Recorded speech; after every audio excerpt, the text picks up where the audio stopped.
Mes amis, bonjour. Tout d'abord, je dois vous rassurer, je n'ai pas été censuré hier. De nombreux amis m'ont téléphoné dès la fin de l'émission, s'inquiétant de son arrêt un peu brutal. Rassurez-vous, j'avais dit tout ce que j'avais à dire hier. Je dois également en profiter pour rassurer cet ingénieux auteur, cet ingénieux journaliste qui ce matin faisait dire à je ne sais quel poste que visiblement les nerfs de M. Barbu avaient craqué et que, parti pour prendre des responsabilités dont il n'avait pas mesuré l'importance, au dernier moment, pris de vertige, les nerfs de M. Barbu avaient craqué. Que l'on se rassure, mes nerfs à 58 ans d'une vie difficile ont été soumis à de rudes épreuves, les Allemands s'y sont fort employés du reste, et je me crois capable de résister à un régime comme celui qui m'est fait actuellement.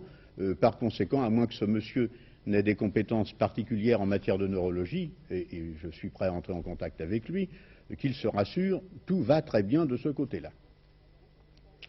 Beaucoup de Français ont communié visiblement à la peine que j'exprimais ce soir du 1er décembre. Une petite lueur d'espérance même a semblé s'allumer dans le cœur d'hommes et de femmes de chez nous qui sont encore assez libres et lucides pour admettre et oser affirmer que les concurrents du général de Gaulle ont encore besoin de quelques mois d'exercice sérieux avant que d'être en mesure de lui succéder dignement. C'est une simple constatation.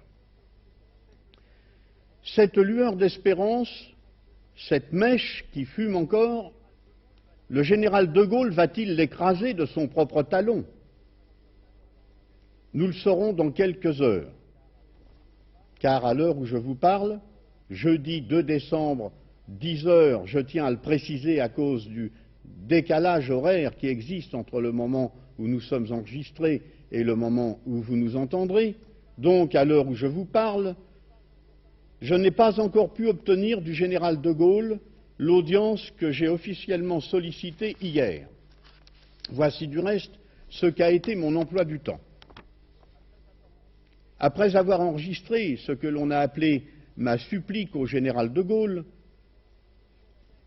j'ai fait établir une copie de cet enregistrement, tant je désirais qu'il puisse en avoir connaissance avant la soirée d'hier. Puis j'ai écrit au général de Gaulle la lettre dont je vous lis la teneur. Monsieur le Président, le message que je viens d'enregistrer et qui doit passer ce soir sur les antennes de l'ORTF, ce message s'adresse à vous, Monsieur le Président, et plus exactement à vous, mon général. J'ai cru qu'il était de mon devoir de tout faire pour que vous en soyez saisi le plus tôt possible. C'est un message respectueux, paisible, affectueux même, mais grave. Écoutez-le, mon général, et acceptez de me recevoir dès ce jour même, si vous croyez pouvoir le faire. Vous ne pouvez pas imaginer un instant qu'il puisse s'agir d'une manœuvre politique. Je crois que votre réponse va décider du sort de la France et de celui des Français pour de nombreuses années. Je me rendrai au palais de l'Élysée à 16 heures et j'y demeurerai à votre disposition aussi longtemps qu'on voudra bien m'y tolérer, car je ne suis pas de ceux qui s'offusquent d'attendre. Une formule de politesse, évidemment. Lettres et enregistrements magnétiques ont été remis à l'Élysée en début d'après-midi à 15 heures très exactement hier. Comme je l'annonçais dans ma lettre, je me suis présenté à l'Élysée à 16 heures accompagné de quelques amis et j'ai demandé la réponse à ma lettre. Après une assez longue attente, Monsieur le chef du protocole est venu m'expliquer que l'emploi du temps du président de la République ne lui laissait pas un instant pour me recevoir. J'ai demandé, j'ai voulu vérifier si Monsieur le Président avait bien reçu, avait bien pu écouter la bande que je lui avais fait porter. On m'a répondu affirmativement, mais sur un mode tellement peu assuré que je crois pouvoir conclure qu'à l'heure de ma visite, le général de Gaulle n'avait pas pris connaissance de mon message. Il fut convenu que si plus tard, Monsieur le Président de la République changeait d'avis, il pourrait toujours me téléphoner, de jour comme de nuit, compte tenu cependant de ce que je devais enregistrer jeudi à 9 heures, mon dernier message de 14 minutes, puisque tout est minuté, et de ce qu'à cette occasion j'entendais rendre compte des deux démarches que je m'étais proposé d'effectuer auprès des deux candidats que les sondages d'opinion me donneraient comme les mieux placés et qui, à ce jour, sont de notoriété publique, Monsieur le général de Gaulle et Monsieur Mitterrand. Je ne choisis pas, ce sont des chiffres que je cite. À cette heure, le général de Gaulle ne m'a toujours pas donné signe de vie. Il va donc falloir conclure.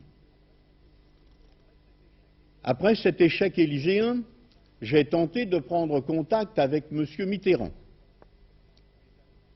Mes amis se sont rendus au secrétariat de M. Mitterrand, ils y ont été fort bien reçus, mais M. Mitterrand était absent et le principe d'un rendez-vous fut fixé pour le tout début de cet après-midi. Et voici qu'en rentrant chez moi, très tard, dans la soirée d'hier, j'ai reçu un télégramme de la commission de contrôle national qui m'apprenait que l'horaire de mon enregistrement final était modifié, qu'il était avancé d'1 heure, ce qui bouleversait totalement mon emploi du temps et celui de M. Mitterrand, lui-même fort occupé comme on l'imagine, et ce qui rendait impossible ma rencontre avec M. Mitterrand avant l'heure de mon enregistrement. Une fois de plus, le hasard qui fait tant de choses depuis 7 ans, le hasard avait bien fait les choses.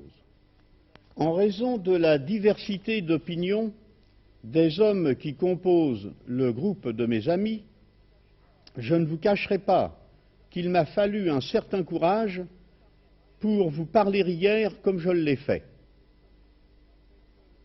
C'est que tout Français militant d'une formation politique, et un certain nombre de nos membres sont d'authentiques militants de formation de droite ou de formation de gauche, puisque c'est ainsi que l'on définit les positions en France, un certain nombre de militants veulent le bien des Français, ils veulent très sincèrement le bien des Français, mais ils pensent d'une façon rigoureuse que ce bien ne peut exclusivement venir que de leur formation politique. Or, ce que je veux pour ma part, ce que veulent le plus grand nombre des amis qui m'entourent, et je pense pouvoir dire ce que veut la majorité des Français, j'en suis sûr, c'est le bien des Français d'où qu'ils viennent. Essayons donc d'examiner sérieusement la situation avant de prendre position. Il est évident que le bien des Français, que les mesures propres à l'assurer, ce bien des Français, ne peuvent être prises que par qui possède les moyens du pouvoir. Or, les sondages d'opinion auxquels tout le monde semble croire donnent le général de Gaulle comme devant obtenir la majorité absolue dès le premier tour à quelques dixièmes près. On parle de 50,08, de 51. De surcroît, le général, conscient du danger, ne fait plus la fine bouche. Il ne cache pas qu'il se contenterait désormais de la majorité que les Français voudraient bien lui donner. Quatrièmement, les derniers discours du général, son refus de me recevoir, malgré ma démarche modeste, confiante, amicale, ne nous laisse aucun doute sur ce qui nous attend. Aucune des mesures humaines efficaces que j'ai proposées n'a de chance de passer sous ce qu'on peut désormais appeler son règne. Le général de Gaulle répond au peuple, comme il a répondu à Marcel Barbu hier, l'emploi du temps d'un président de la République ne lui permet pas de perdre ce temps en conciliabule, en dialogue avec le peuple. Comment peut-on, dans ces conditions, envisager sérieusement l'avenir? Si le général de Gaulle n'obtient pas la majorité absolue au premier tour, tout donne à penser qu'il se maintiendra au second. Il se contentera de n'importe quelle majorité, soyons-en sûrs. Et il obtiendra, au second tour, la majorité absolue cette fois, puisque d'après la règle du jeu, il n'y aura plus que 2 concurrents, et aucun concurrent sérieux n'ose affirmer le contraire. C'est donc finalement avec le général de Gaulle qu'il nous faut envisager l'avenir. C'est lui qu'il faut obliger, je dis bien obliger, à faire avancer le bonheur du peuple, qu'à un, peut-être, morceau par morceau sans doute. Et qui peut l'y contraindre, sinon ses propres électeurs? C'est donc aux électeurs du général de Gaulle que je m'adresse désormais. Je le ferai d'une manière plus détaillée au cours de ma prochaine émission, mais dès à présent, afin de poser le problème, pour leur permettre d'y réfléchir, je propose à tous les électeurs du général de Gaulle, qui ont sincèrement le souci du bonheur du peuple, et il y en a parmi eux, c'est de pure démagogie de prétendre qu'il y a les bons d'un côté, les mauvais de l'autre, ceux qui sont pour le peuple d'un côté, ceux qui sont pour le peuple de l'autre. Je dis donc à tous les électeurs du général de Gaulle qui veulent vraiment le bonheur du peuple, qui désirent le dialogue du pouvoir avec le peuple, du respect du peuple, et qui, en fin de compte, sont pour le respect de l'homme, je leur demande de rendre le deuxième tour absolument inévitable. Et il y a un moyen sans danger. C'est tout simplement de voter au premier tour, pour moi, Marcel Barbu, candidat inoffensif, afin de donner aux 2 candidats restants et aux Français tout le temps de réfléchir, tout le temps de choisir. Une fois clarifié le débat, une fois la compétition débarrassée de son allure de concours de pêche à l'électeur qu'elle a actuellement, il faut bien le dire, nous pourrons ainsi permettre aux Français d'effectuer un choix raisonnable, un choix sérieux le 19 décembre 1965. Et je pense que l'avenir de la France et des Français vaut bien ces 15 jours d'efforts supplémentaires.